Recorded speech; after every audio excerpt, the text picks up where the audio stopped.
Hello everyone, my name is Muskan Gupta. I am your biology educator और आज हमारा topic है क्लास 10th की एनसीईआरटी के चैप्टर लाइफ प्रोसेस से एक छोटा सा टॉपिक ह्यूमन एक्सक्रीटरी सिस्टम के बारे में। तो ह्यूमन एक्सक्रीटरी सिस्टम होता क्या है, एक्सक्रीशन प्रोसेस क्या है, वो कैसे वर्क करता है ह्यूमन बॉडी में, आज हम उसको थोड़ा सा समझेंगे इजी वे में।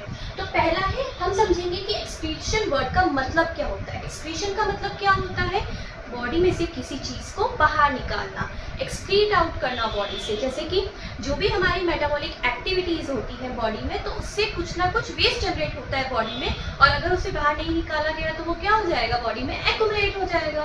तो वो एक्यूमुलेशन ना हो पाए, कोई डिजीज ना हो पाए, क्योंकि हर चीज अगर जरूरत से ज्यादा होगी तो उससे क्या होगी, डिजीज कॉज होगी। तो अगर हमें उस चीज को एक्यूमुलेशन से रोकना है तो उसे बॉडी से क्या करना पड़ेगा, एक्सक्रीट आउट करना पड़ेगा। तो वही प्रोसेस को हम कहते हैं एक्सक्रीशन। तो मेटाबॉलिक वेस्ट हमारी बॉडी में क्या क्या हो सकते हैं, जैसे कि CO2 होता है, हमारी बॉडी में वाटर एक्यूमुलेट हो जाता है, बहुत सारा अमाइनो एसिड या फिर आयंस हो जाते हैं। तो इन सब चीज़ों को निकालना बॉडी से, यही होता है एक्सक्रीटरी सिस्टम। तो आज एक्सक्रीशन में हम जो मेटाबॉलिक वेस्ट को बाहर निकालते हैं वो मेनली होते हैं नाइट्रोजनस वेस्ट। अब कितने टाइप के नाइट्रोजनस वेस्ट होते हैं, हम जनरली 3 टाइप के नाइट्रोजनस वेस्ट के बारे में पढ़ते हैं, ammonia, urea and uric acid. तो हम क्या है, मैमल्स हैं। तो मैमल्स में कौन सा एक्सक्रीशन का प्रोडक्ट होता है, कौन सा नाइट्रोजनस वेस्ट एक्यूमुलेट होता है, तो हमें होता है यूरिया। ऐसे ही जो फिशेज होती हैं, जो एक्वेटिक एम्फीबियंस होते हैं, उनमें जो एक्सक्रीटरी वेस्ट होता है, जनरेट होता है, वो होता है अमोनिया। तो जिनमें अमोनिया वेस्ट जनरेट होता है उनको बोलते हैं अमोनोटैलिक। हम यूरिया जनरेट करते हैं, urea as a waste generate करते हैं, तो हम हुए यूरियोटैलिक। और वैसे ही एक और होते हैं जिनमें uric acid as a waste product generate होता है, तो उन्हें हम क्या कहते हैं, यूरिकोटैलिक। तो ये 3 टाइप के नाइट्रोजनस वेस्ट को बॉडी से बाहर निकालने का प्रोसेस ही हमारा क्या होता है, एक्सक्रीशन। तो आज हम समझेंगे कि एक्सक्रीटरी सिस्टम हमारा वर्क कैसे करता है। जैसे कि हमारी बॉडी में अलग अलग सिस्टम होते हैं हर काम के लिए, वैसे ही हमारी बॉडी में किसी भी हमारे वेस्ट मटेरियल को बाहर निकालने के लिए जो सिस्टम होता है वो होता है एक्सक्रीटरी सिस्टम। तो एक्सक्रीटरी सिस्टम में होता क्या क्या है, हम वो देखेंगे। जैसे कि आपको पता है मेन एक्सक्रीटरी ऑर्गन हमारा कौन होती है, हमारी किडनीज। तो हम 4 मेजर एक्सक्रीटरी सिस्टम में जो है 4 मेजर ऑर्गन्स होते हैं, या ये 4 चीजों से मिलकर बना होता है। Human excretory system consist of 4 major parts, जिसमें पहली आती है किडनी। सेकंड, जो किडनी से आपको ट्यूब लाइक स्ट्रक्चर जो दिख रही है निकलती हुई, उसे कहते हैं यूरेटर्स। और यूरेटर जहाँ ओपन होता है, एक मस्कुलर सेट लाइक, या फिर आप बोल लो एक स्टोरेज के लिए जो पार्ट होता है, यूरिनरी ब्लैडर। और यूरिनरी ब्लैडर जो बाहर की तरफ ओपन होता है, बाहर किसके थ्रू ओपन होता है, थ्रू यूरेथ्रा। तो 4 मेजर कंपोनेंट्स होते हैं एक्सक्रीटरी सिस्टम के, 4 मेजर कंपोनेंट्स। वो क्या क्या हुए हमारे, तो हमारी किडनीज कितनी होती है, हमारी 1 पेयर में किडनी होती है। तो पहला मेन जो एक्सक्रीटरी ऑर्गन है वो है 1 पेयर ऑफ किडनीज।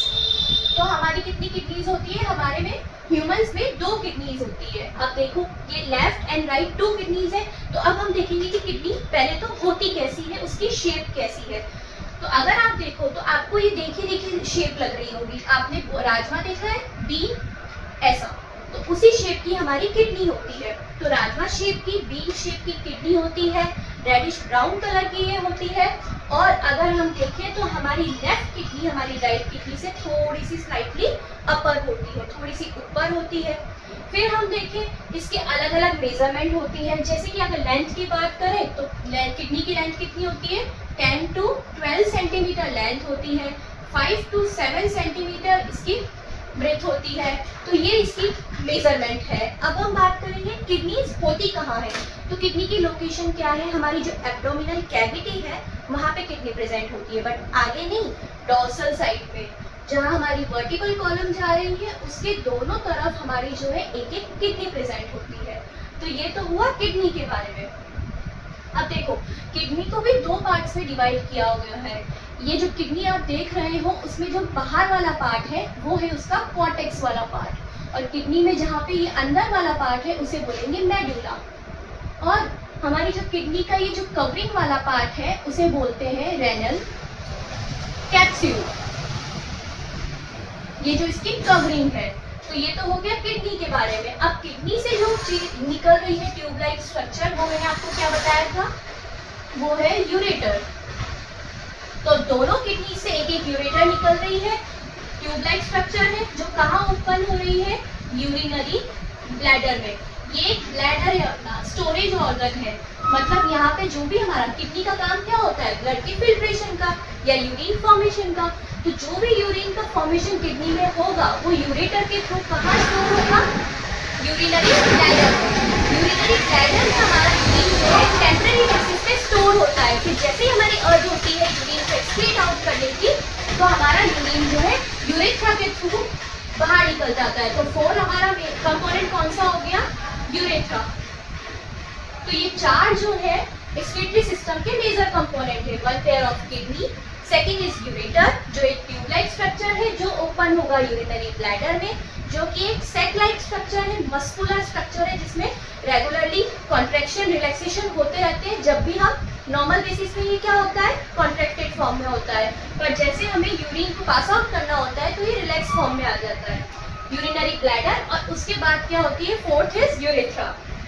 तो ये तो हमने देखा कि एक्सक्रीटरी सिस्टम के कंपोनेंट्स क्या है। अब इसमें 2 ब्लड वेसल्स भी आ रही है, आप देख रहे हैं।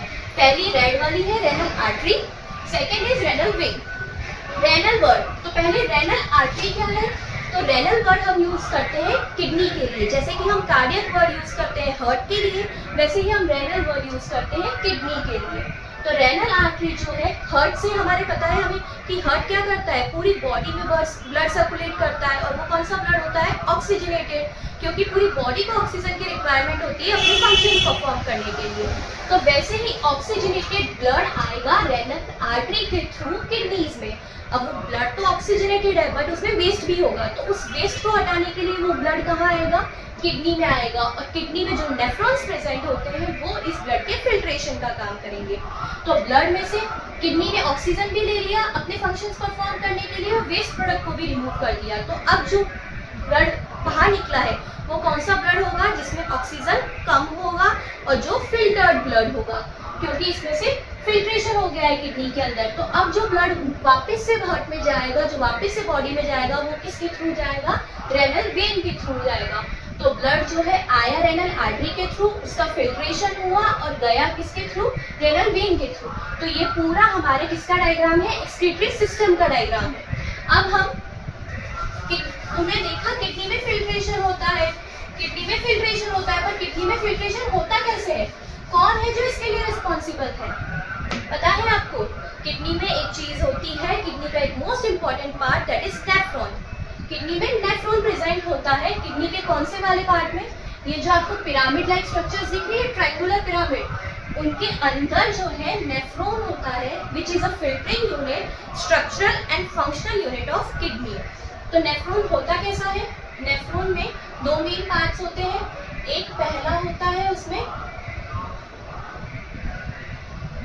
तो किडनी में क्या क्या होता है इसमें, नेफ्रॉन में, तो एक पार्ट होता है कप लाइक स्ट्रक्चर जिसे हम बोलते हैं बोमेन कैप्सूल।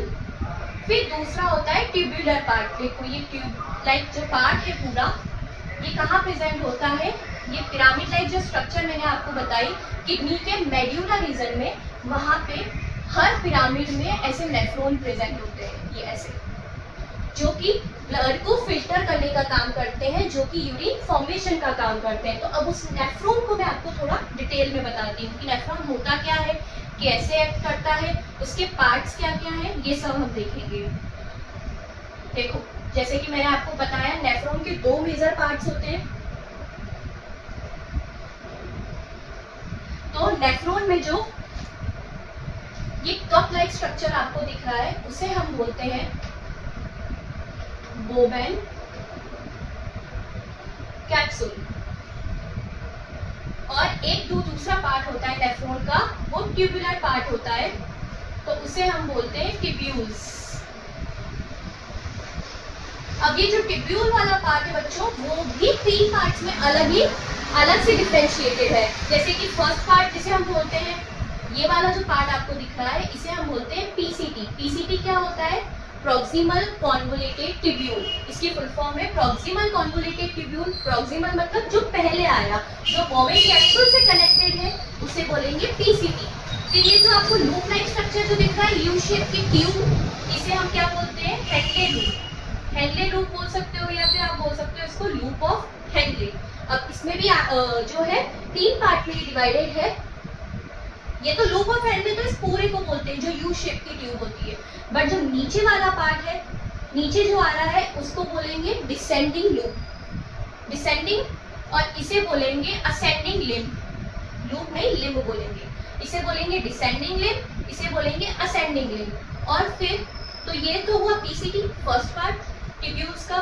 सेकंड पार्ट हुआ Henle loop and the third part is DCT which is known as distal convoluted tubule। distal मतलब ये दूर है और पीसीटी जो है बोवेन कैप्सूल के पास है। अब डिस्टल कॉन्वोलेटेड ट्यूब्यूल जहाँ पे ओपन हो रही है, ये स्ट्रेट ट्यूब लाइक जो स्ट्रक्चर आपको दिख रही है, इसे हम बोलते हैं कलेक्टिंग डक्ट। कलेक्टिंग डक्ट से क्या समझ आ रहा है आपको इस वर्ड से? कि कुछ चीज कलेक्ट कर रही होगी। तो इसमें आपको बहुत सारी ब्रांचेस भी दिख रही है। ये ब्रांचेस क्या बता रही है? कि बहुत सारे नेफ्रॉन्स हैं जिसकी एक डक्ट है लास्ट में। हर नेफ्रॉन की लास्ट वाली एक स्ट्रेट ट्यूब होती है। तो ये कलेक्टिंग डक्ट में बहुत सारे नेफ्रॉन्स जो है, हमारी हर किडनी में 1 मिलियन के अप्रॉक्स नेफ्रॉन्स होते हैं।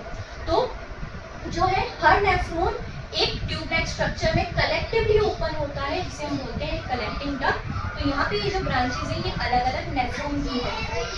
तो ये होगी हमारी कलेक्टिंग डक्ट, जिसके थ्रू यूरिन जो है फिर बाहर निकलता है। तो इसमें क्या होता है? अब बोवेन कैप्सूल हमने देखा, तो बोवेन कैप्सूल में एक ब्लड वेसल एंटर करती है और वो यहाँ पे बोवेन कैप्सूल के जो कप वाला रीजन है, वहाँ पे कैपिलरी का फॉर्मेशन करती है और फिर बाहर निकलती है। तो जो आने वाली ब्लड वेसल है, वो कैपिलरी का फॉर्मेशन करके बाहर निकलती है। आने वाली को क्या बोलते हैं हम? एफरेंट आर्ट्रियोल, जो ब्लड को लेकर आती है बोवेन कैप्सूल में। ये है हमारी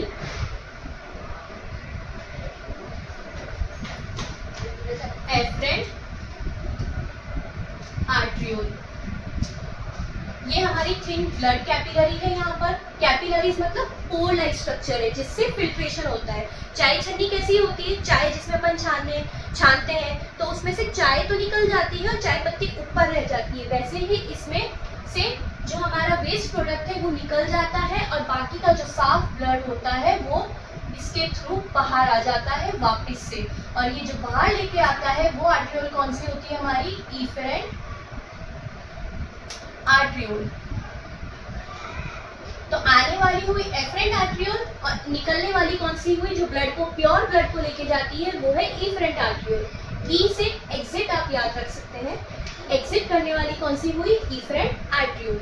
तो ये ब्लड को लेके आई, यहाँ पे ब्लड प्यूरिफाई हुआ, यहाँ से उसका वेस्ट मटेरियल बाहर आया, तो यहाँ से ब्लड वापस गया। तो इस प्रोसेस को, यूरिन फॉर्मेशन का फर्स्ट प्रोसेस भी कौन सा होता है? फिल्ट्रेशन का। तो इस प्रोसेस को हम क्या बोलते हैं? फिल्ट्रेशन। पर पता है बच्चों, फिल्ट्रेशन जब होता है ना, तो कुछ जरूरी चीजें भी होती है, वो भी साथ साथ फिल्टर आउट हो जाती है। तो अब उन्हें बॉडी को वापस चाहिए, तो उस प्रोसेस में क्या होगा? उस स्टेप पे क्या होगा? बॉडी हमारी क्या करती है? वो भी बहुत चालाक है।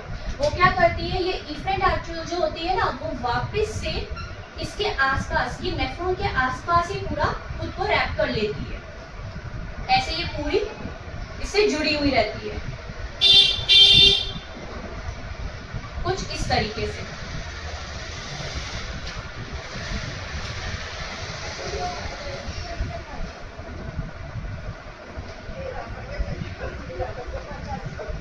देखो, तो इफरेंट आर्ट्रियोल जो यहाँ से निकली है, वही नेफ्रॉन के आसपास पूरी रैप रहती है अराउंड द नेफ्रॉन, और वो किस चीज का फॉर्मेशन करती है? एक वही यू शेप स्ट्रक्चर बनाती है जिसे बोलते हैं वासा रेक्टा।